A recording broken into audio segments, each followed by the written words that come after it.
big corporations. But there is a focused effort to improve the survival rate of minority and women-owned businesses in the face of gentrification.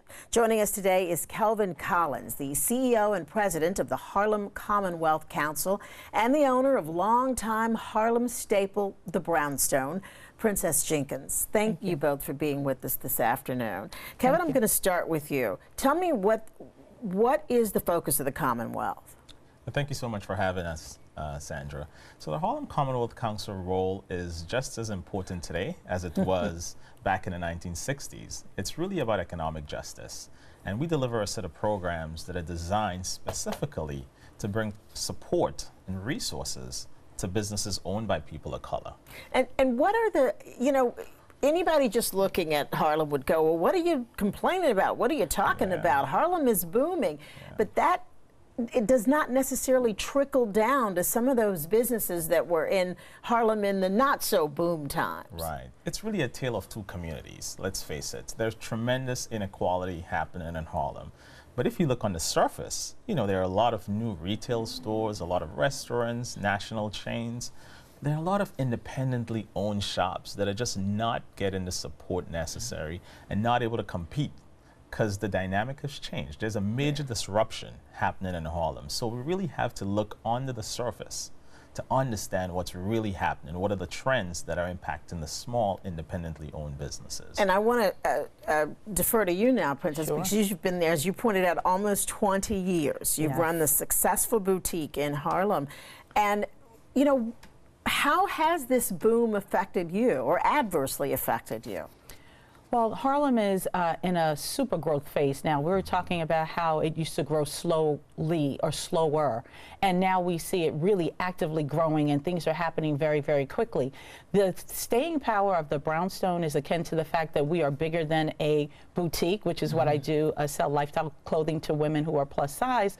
We are really a part of the community. Our clients come in and we actively engage them. We want to know about their children, how they're growing, and because I've been there 20 years, now I see grandchildren coming in with my clients. So we are active. In addition to selling clothing, I'm also active in the community in terms of the Merchants Association, and I'm still learning. Anytime there's a class like HCC is doing, anytime there's a program or an opportunity, I want to be a part of that. I want a sustainable business. I'm looking forward to building a legacy business in Harlem. So taking advantage of those programs and finding people like the Harlem Commonwealth that are committed to small business owners is the key to my growth and the future growth of all small businesses in Harlem. So Princess, really, you're proactive. Yes. You've sort of weathered the ups and downs for 20 years now. But I know that there are a lot of small business owners in the community that aren't so strong, not as knowledgeable. And the Commonwealth Council, you've got a couple of programs designed, new programs I should say, designed to specifically focus on what you think their needs are at this point. Talk to me about those. The first one is the growth plan. Absolutely. So it's growth path. And so we growth path. Sorry. Yeah. Well, essentially, we want to create a path for businesses, and we really designed this program by listening to businesses. We heard their challenge, and what they told us is that they were looking for access to financial management.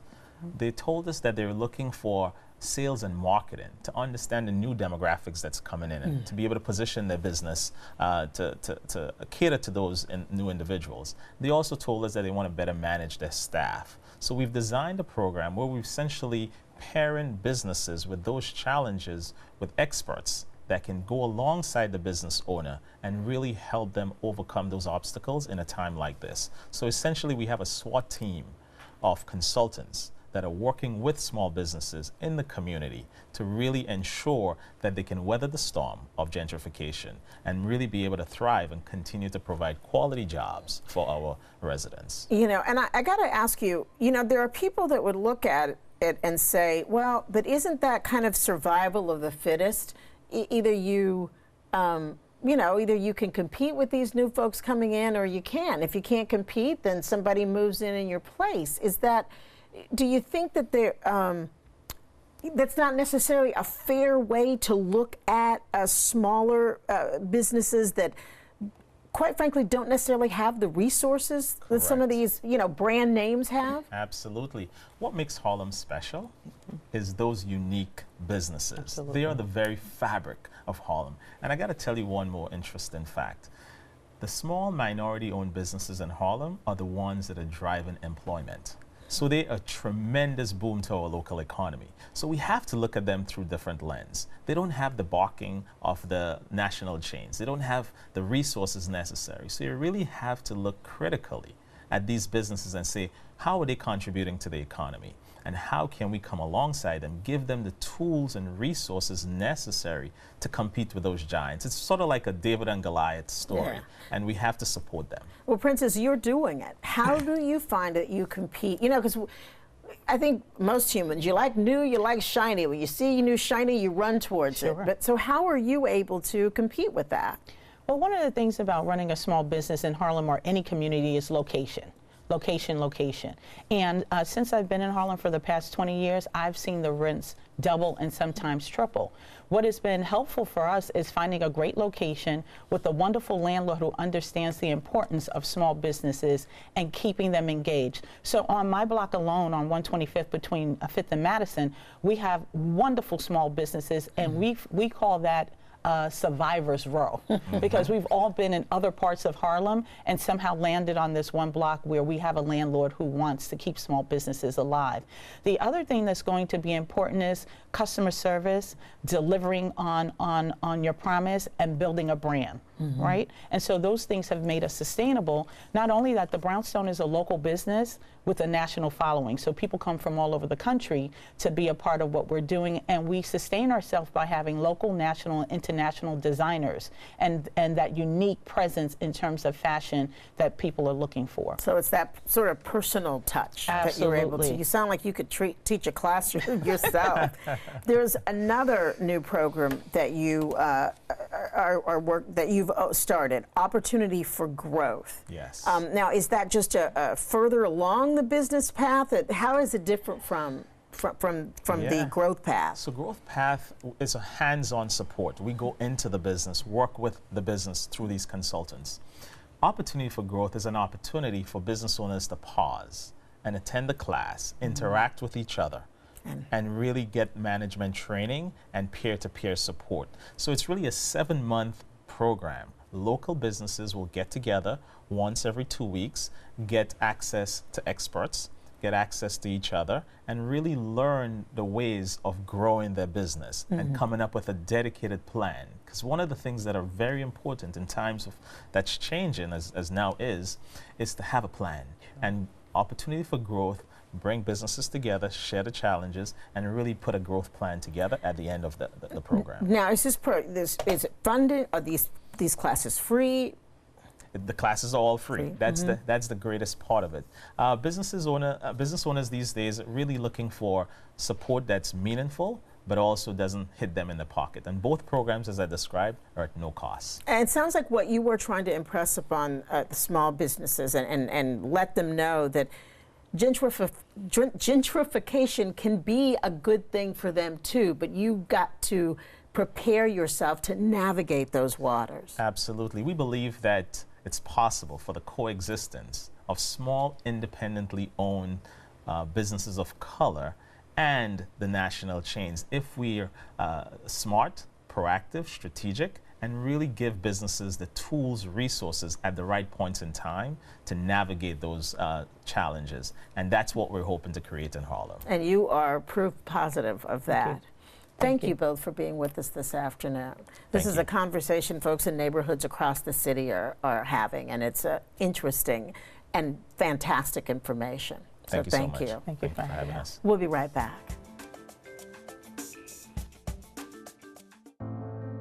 African American men are more likely not only to be diagnosed with prostate cancer, but also more likely to die from prostate cancer than white men. That's according to the National Cancer Institute. The reasons for that still not quite clear.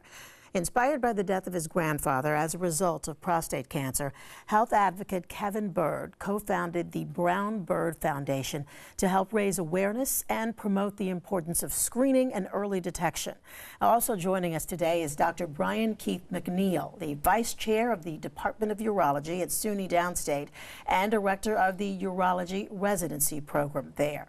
Welcome to both of you.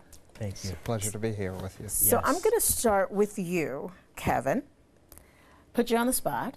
Yes. This was a personal endeavor for you. Talk to us a little bit about what led you to believe that, you know, this was the way to help people.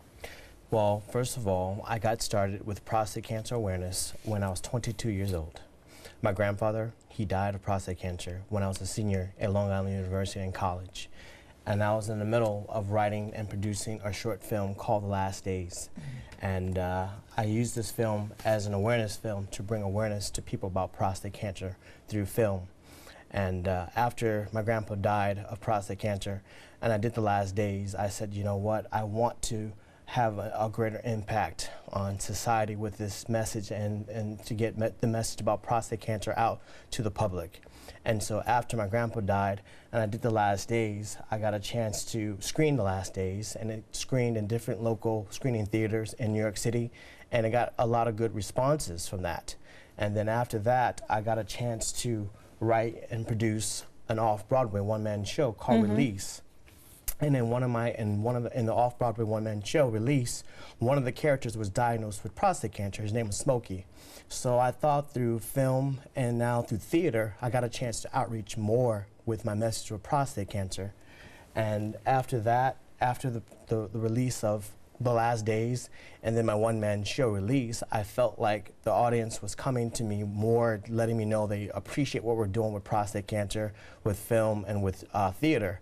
And so after that, it just led to me starting my own nonprofit organization called the Byrd Foundation. And you started it with a friend who had also lost a grandfather to prostate cancer. Yes, my friend, my business partner, her name is Blossom Brown. She also was her grandpa also died of prostate cancer as well. And what's the focus of the organization? What do you do to help the organization, the foundation, I'm sorry, what do you do to help get the word out? Oh, God. Because I know you're involved with several projects. Yeah, we do screenings, health screenings. We did a national tour in 2009 with Dr. Rabbi Ed Weinsberg and Dr. Ron Carey. We did a national tour and we talked about prostate cancer. We did screenings. We went to churches, synagogues, wherever the door would open up for us, we went there and we spread the message of prostate cancer. And I'm going to bring you into the conversation, Dr. McNeil, because I know this is, look, it's become your profession to heal and to help people get better, but it's also a personal pursuit for you as well. It is indeed a personal pursuit. There are many people out there who've been touched by prostate cancer.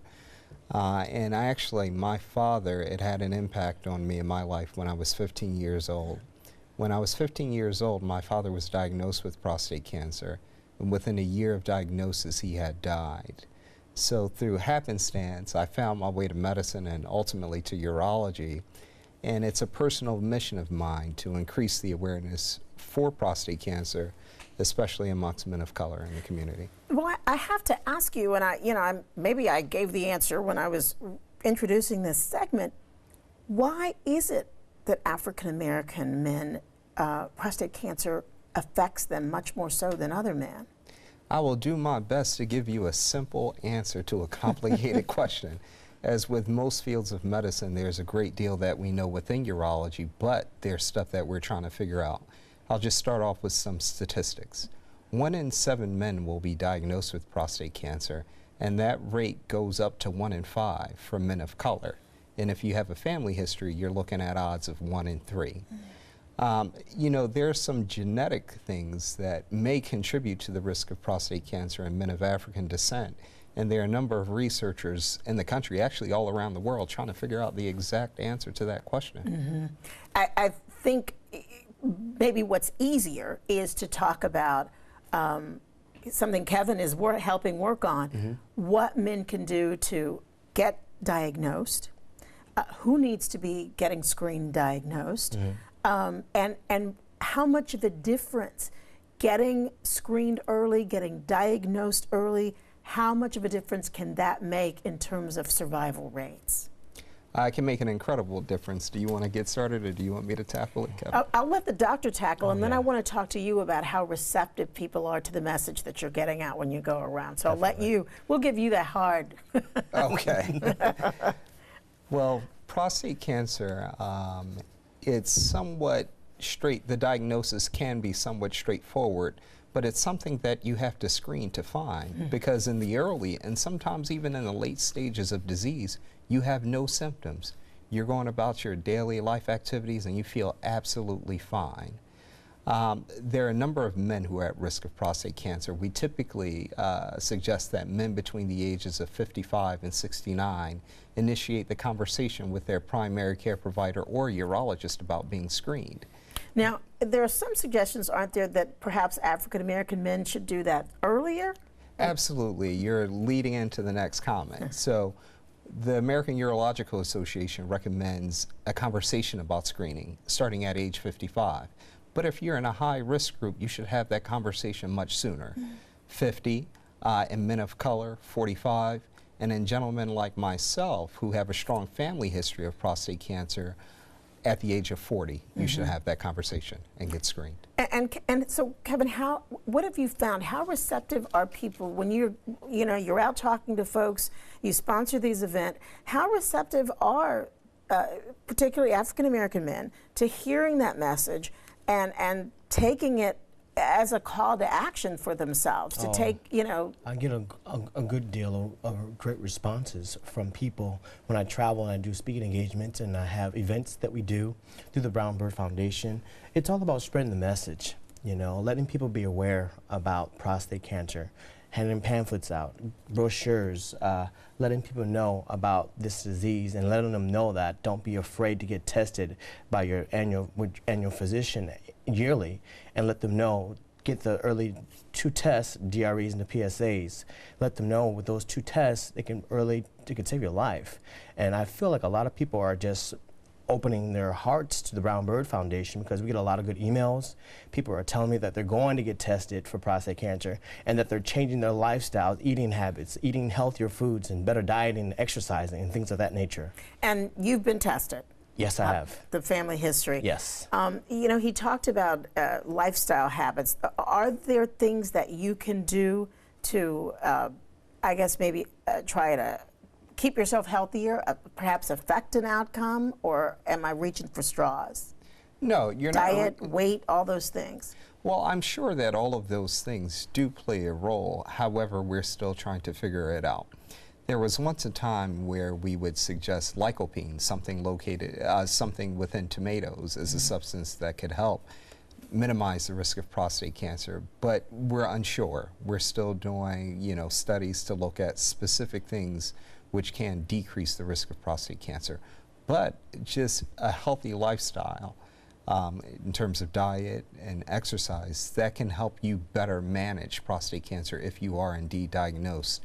There have been some studies which have shown that men who are in better shape and who take better care of themselves, their outcomes are a little bit better after treatment compared to those who do not.